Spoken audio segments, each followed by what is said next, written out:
welcome to our webinar today, which is all about powering up your payroll. I'm joined today by our two guest presenters. So we have Vesma from Hayward Wright, welcome, Payroll Manager here, and we're joined also by Claire Goodwin, Director at Goodwin HR, who does a lot of work with our team and with our clients. So welcome, Claire, and thanks for agreeing to give up your time today to speak at our event. Okay, a couple of housekeeping issues. The webinar is due to run for about 45 minutes. We have hopefully got some time at the end for some questions. So if you think of anything as we go along, can I suggest that you use the Q&A option on your Zoom toolbar? That will allow you to put any questions forward to Claire or Vesma, and we'll try and get to as many of those as we can before the end of the webinar. Also, we are recording, so an on-demand version of this will be available on our website later on today if you need to recap on any of the points made. Okay, well, I will hand over to Vesma and Claire at this point, and I hope you enjoy the session. Over to you. Thank you, Jo. Good morning, everyone. My name is Vesma Silina. I am the Payroll Manager here at Dividend. Today, I will be covering the most important updates and changes for the payroll. The new financial year has brought a number of changes to statutory pay and payroll procedures, including new rates for national minimum wage, a raise in national insurance contributions to support our NHS, changes to statutory sick pay, new rates to statutory maternity, paternity, adoption, parental, and shared parental leave. I suppose the biggest change is national insurance increase for this tax year. As of 6th of April, national insurance rate contributions made by employers, and the majority of self-employed workers has increased by 1.25%. This is affecting everyone between age of 16 and pension age. Up until July, for any earnings and profit more than £9,880, the new rate will apply of 13.05%. After July, this will raise to £12,570. The 1.25% increase also applies to employers' national insurance contributions paid. The increase will not apply Class 2 national insurance, which is the flat rate paid by the self-employed with profits or small profit threshold of Class 3 national insurance contributions.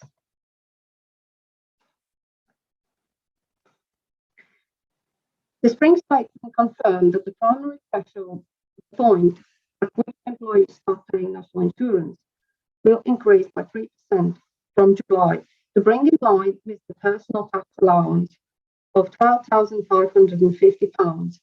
However, these changes will not affect the secondary threshold, which is the point where employers start to pay national insurance. The Chancellor also have increased the annual employment allowance to eligible businesses from 4,500. There also has been increase in national minimum wage.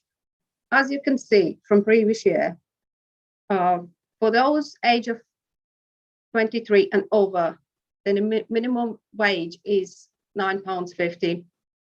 For those 21 and 22 years old, it's £9.18. For those age of 18 to 20, it's £6.83.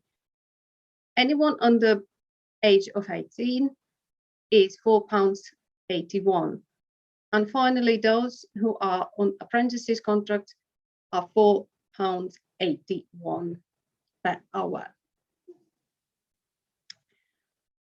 Moving forward, salary sacrifice is a great benefit to include as a pay package for employees, and also a good way for employees to exchange part of their salary for non-cash benefits. from their employers. The most common ones are company car, cycle to work scheme, on-site nurseries, car parking, and others. This is decreasing the bill for both sides, for employees and employers. However, employers must ensure that the earnings after the salary sacrifice would not reduce employees' earnings below the national minimum rate.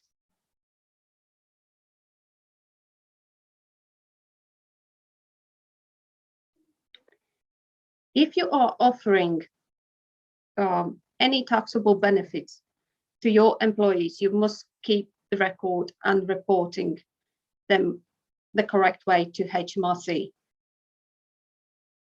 This is done usually by completing the P11Ds, or alternatively, you can move to payrolling benefits, which unfortunately it's not ready for.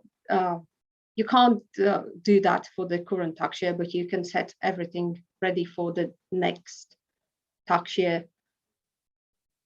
And the deadline to do so is the 6th of July,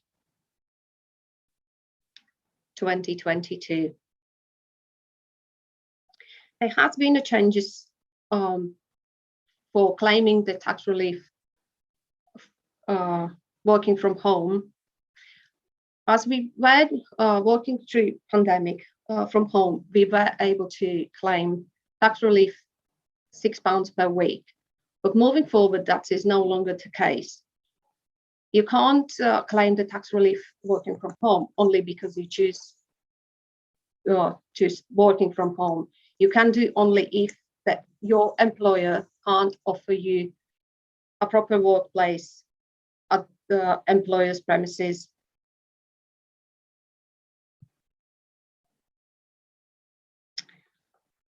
Hopefully, all employers are up to date duties and have issued their P60s to their employees, as the deadline was 31st of May 2022. Pardon.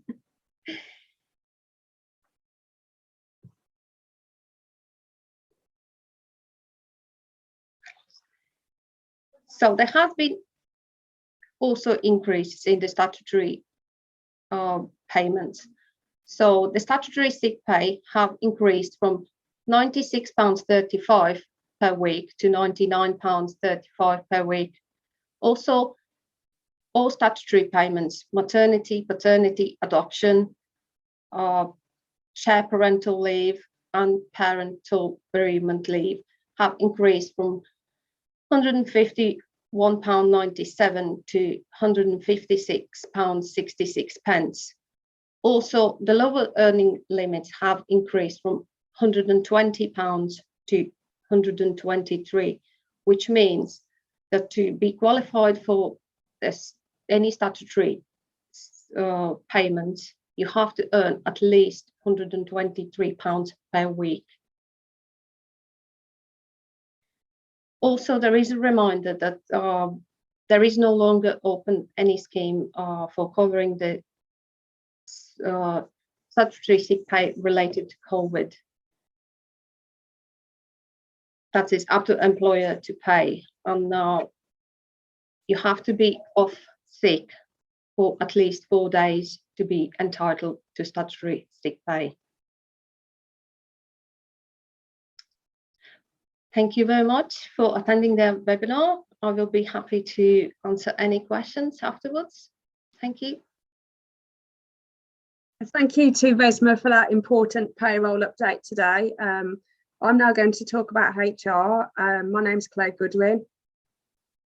I'm really passionate about HR. I've worked in the industry, in the career for 22 years in a variety of industries, which has given me great exposure to dealing with performance management, absence management, any kind of people problem that you can possibly imagine. I've been a member of the CIPD for 20 years. That's our Chartered Institute of Personnel and Development, the same as that you would have in accounting, etc.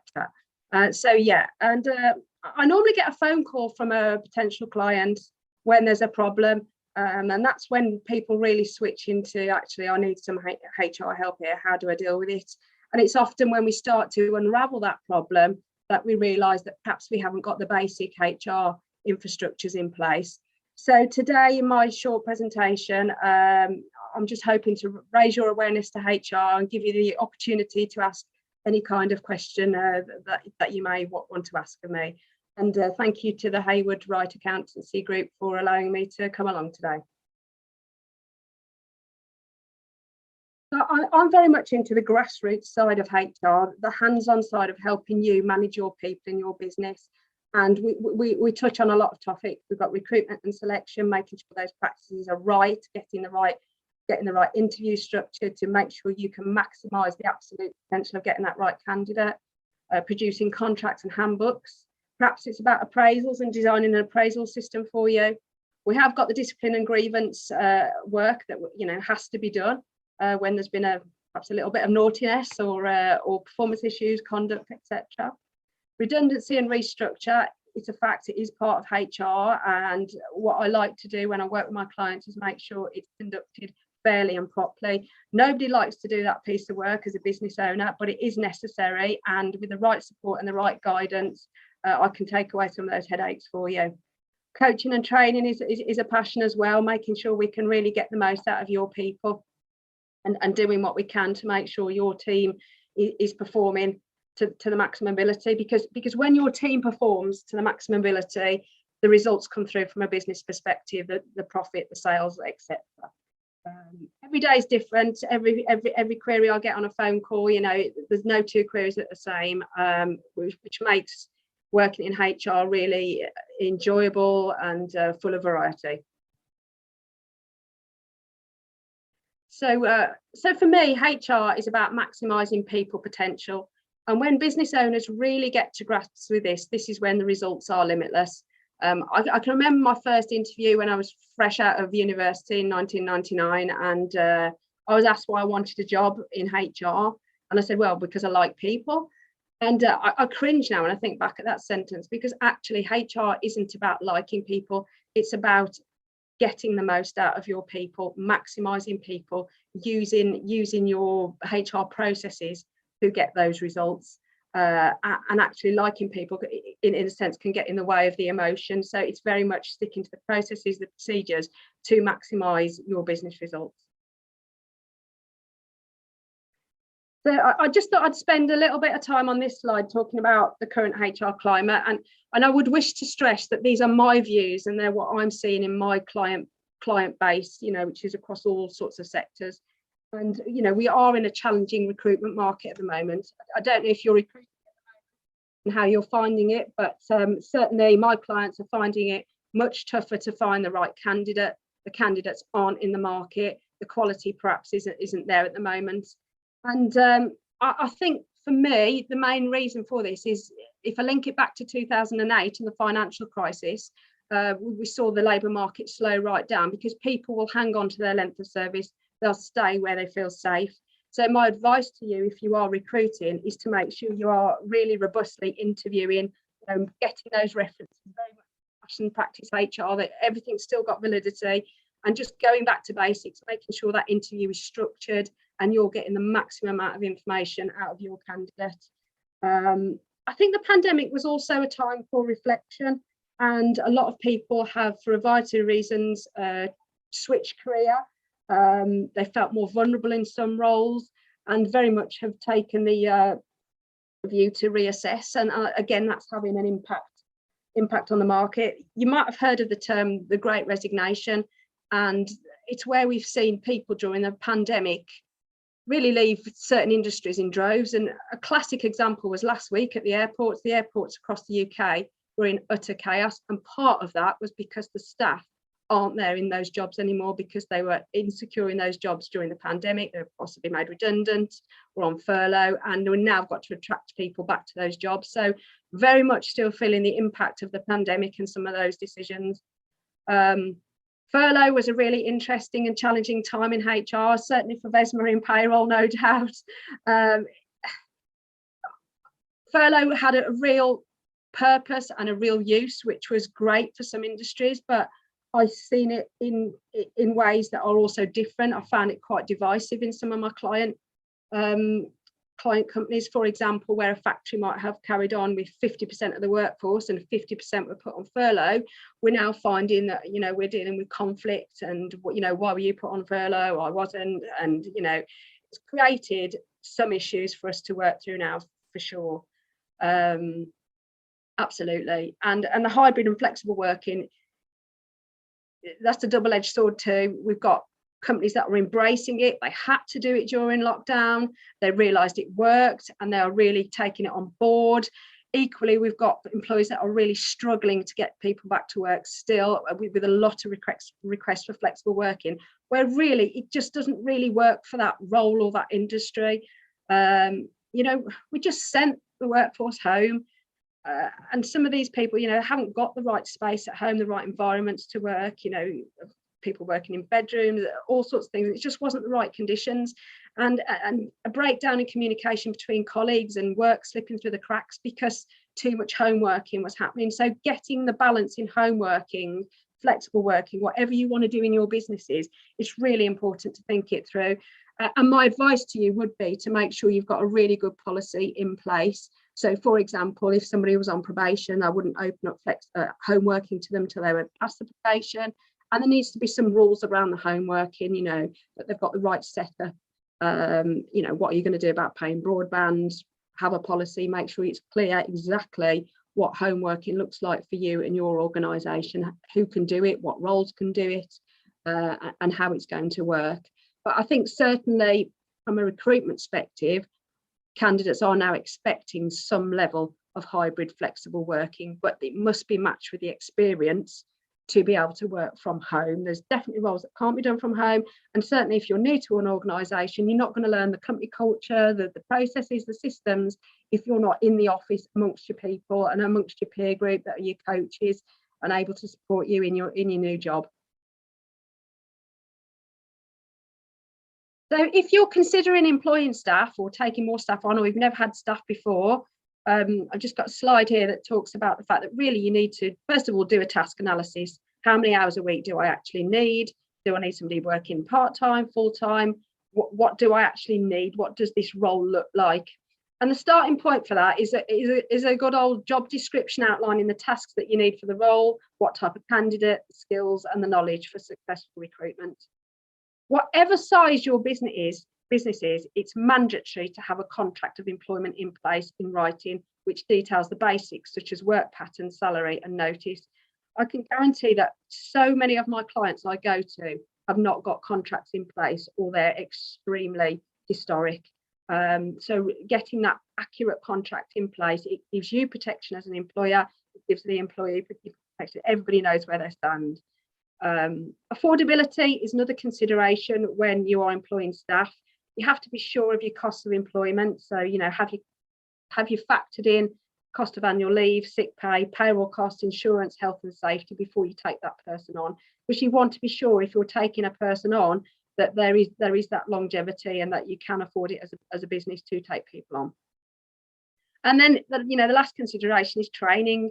You know, recruitment is one aspect, getting people into your business, but what are you going to do to train and embed them in the role? And that might be buddy up training. You know, it doesn't necessarily have to be a formal course, but you do really need to give some thought to what training looks like.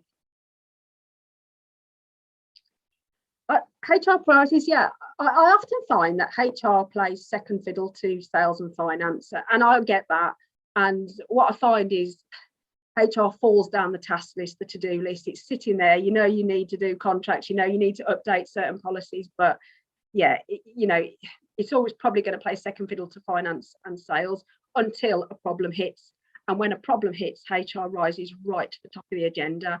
And certainly the pandemic did put HR at the top of the agenda for so many organisations where, you know, they hadn't got, I don't know, things like terms and conditions in place that allowed them to drop off some of the workforce, bring them back, all sorts of things. So yeah, it rises to the top of the agenda when there is a problem.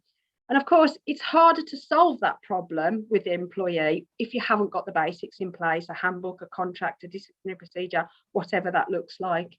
So, it can become costly for your business if you haven't got a basic HR foundation in place to support your people management.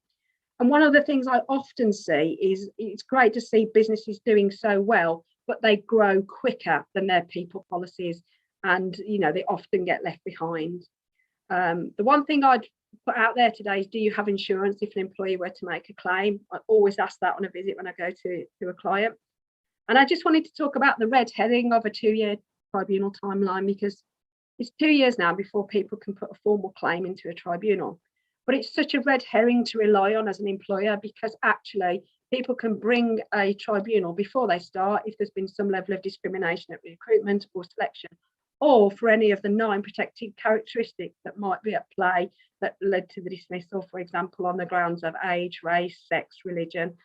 So don't sit on your laurels and think, I'm okay with this employee, I've got 2 years and I can dismiss, because it's a dangerous trap to fall into. So the basics for me, what should basics look like? And this, this is whether you employ 1 member of staff or 100. You should have a contract of employment, definitely a disciplinary grievance policy, an employee handbook covering all the procedures and policies. And also, is your key information up to date?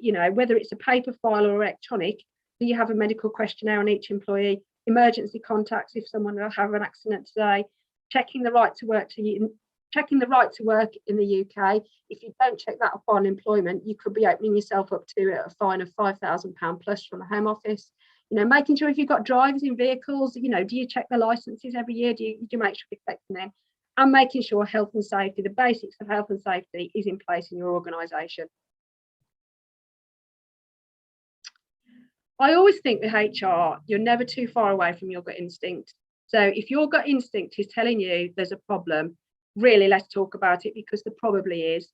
And I think common sense can get diluted with HR, because it is, nobody wants to sit in front of someone and tackle lateness or an awkward conversation about, you phoned in sick today, or we saw you on Facebook and social media, or all those things. So I think common sense can fly out the window with HR, because we're dealing with people's emotions. And if we're not tuned to that or trained to do that, we can find that slightly more uncomfortable. And that's where I can come in and help you have these conversations, either by sitting with you to have the conversations or coaching you through that conversation before it happens. So if you're listening today and you think, yes, I actually need to address persistent lateness, a regular absence pattern, perhaps it's a Monday, Friday pattern happening, a long-term sick issue where someone's unlikely to return and they're, almost forgotten about in the background, perhaps it's poor performance or a difficult attitude, then yeah, absolutely, let's talk about it. But you're never too far away from your gut instinct. So the service I offer, I'm very much geared around the small to medium sized company now, and I'd love nothing more than going in and turning your HR around. I can offer online and phone support. I can come in to sit in a disciplinary or a grievance.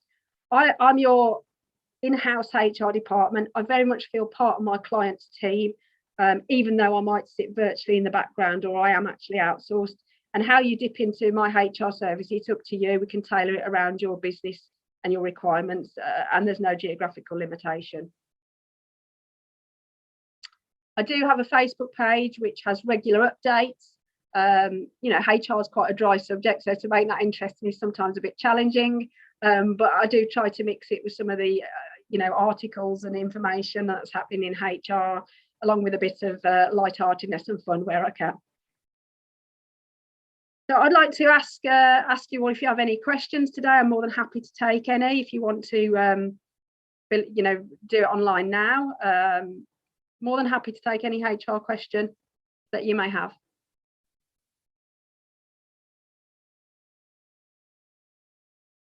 I was asked earlier, it was put to me before, how do I deal with a long-term sick? What I would say about that is, let's say somebody's been off for 4 weeks. It's not clear what the timeline is for them to come back. We should be asking for consent to contact the doctor. That's the starting point to find out the reasons, what's happening. Are they going to be able to perform the job? That's very much the starting point. And then from there, we follow a medical capability process. And that could be supporting the person back to work, a phased introduction back into the workplace. It might be that that person can't work again and we have to follow a medical capability a dismissal route. But either way, tackling it fairly early on is always a good thing. Any more questions? Yeah, we've had one from George here. Put it in the chat actually, but do I need to complete P11Ds for employees even if there are no benefits? Not sure if that's for Vesma. Employers think that if you place someone on a salary, you don't have to calculate the national minimum wage. It's not the case. You still have to make sure that if you divide the salary by the hours the employee works, they're still receiving at least the national minimum wage. You always get paid more, but you have to make sure that it's the national minimum wage applied. And on from that, if you've recently increased your national minimum wage, it's important that's followed up in writing, so you have written to the employee to confirm what the new rate of pay is. Auditing in payroll and HR is really important. You should have that follow-up. So if you're increasing or decreasing a wage, they're moving up, always have it in writing, of that action and what has happened.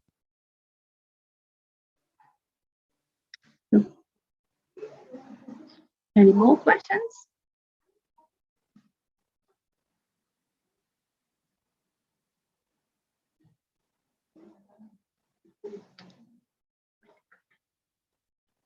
I don't think we've got any more questions coming in. So Clay Goodwin as a guest today. Thank you very much. It's a pleasure to work alongside Vesma. That's on payroll with a close relationship. If anybody would like to contact me after the seminar with any questions, webinar, then please, they're more than happy to take any calls that you might have. Yeah, thank you very much for attending this webinar. And if you have any further questions, feel free to email me. Thank you. Thank you. Bye.